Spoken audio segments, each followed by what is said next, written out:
Madame, Monsieur, bonjour et bienvenue à cette chronique business. Nous sommes déjà à mi-parcours de l'année et généralement, ce sont les vacances. Les journaux et grands groupes d'audit du monde se livrent à une espèce de classification pour évaluer les entreprises les plus rentables dans le monde, les entreprises les plus fortunées.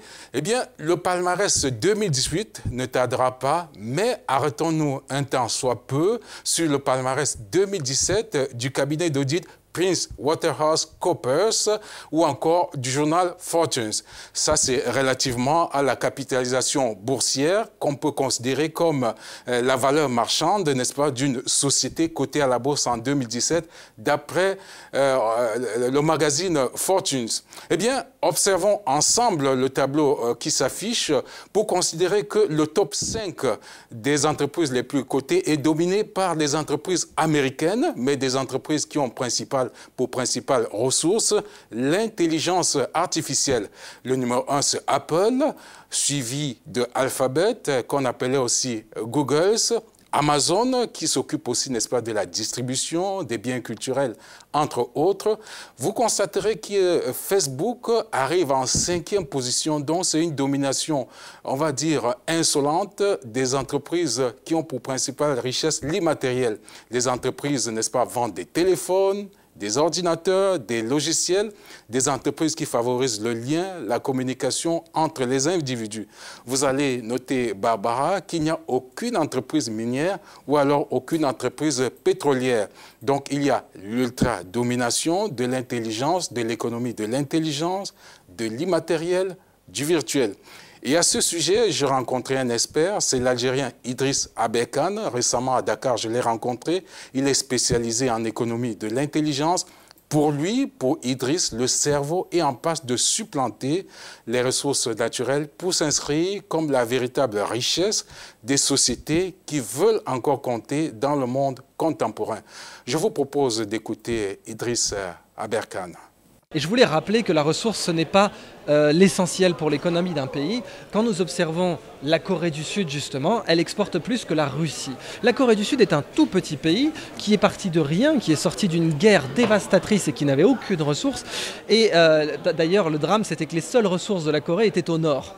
Et la Corée du Sud est très riche aujourd'hui. Elle exporte plus que la Russie, alors que la Russie a du pétrole, du gaz naturel, du phosphate, de la bauxite, du platine, je dis même des mannequins, tout ce qu'il faut. Et malgré ça, la Corée du Sud exporte plus que la Russie. Pourquoi? Parce qu'elle exporte son intelligence. Elle nous vend des Samsung, des LG, des disques durs, des logiciels. Et pourtant, dans les années 60 et 50, ils n'étaient pas bons dans ces domaines. Ils le sont devenus très tardivement. Le Japon était déjà un leader quand eux n'étaient personne. Et ils ont réussi à les battre. Aujourd'hui, la Corée du Sud vend plus de téléphones que le Japon. Beaucoup plus. Donc il est intéressant de voir que la connaissance représente plus de richesse que le pétrole, que les ressources, et que ceux qui vendent de la connaissance sont plus riches que ceux qui vendent des ressources. Eh bien, Barbara Diri, nous avons la chance qu'ici en Afrique, n'est-ce pas, eh bien, grâce aux technologies de l'information et de la communication, l'Afrique peut encore faire un saut qualitatif et rattraper, n'est-ce pas, le retard qui est le sien en ce moment, grâce, n'est-ce pas, aux ressources de l'intelligence. Et l'Afrique peut jouer, n'est-ce pas, dans la cour des grands.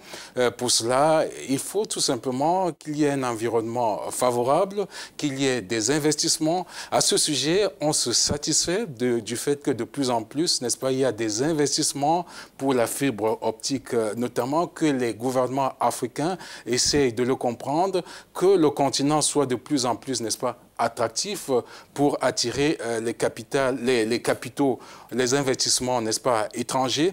Et vous allez constater que l'Afrique a cette opportunité, n'est-ce pas, de rattraper, comme je vous ai dit, le saut qualitatif. Vous constaterez qu'une entreprise comme Apple, le chiffre d'affaires de Apple, les bénéfices de Apple, c'est à peu près, imaginez, Barbara, c'est 78 fois le PIB du Nigeria, qui est considéré, d'après la BAD, comme le pays le plus riche en Afrique si on s'en tient à la classification, n'est-ce pas, de la BAD.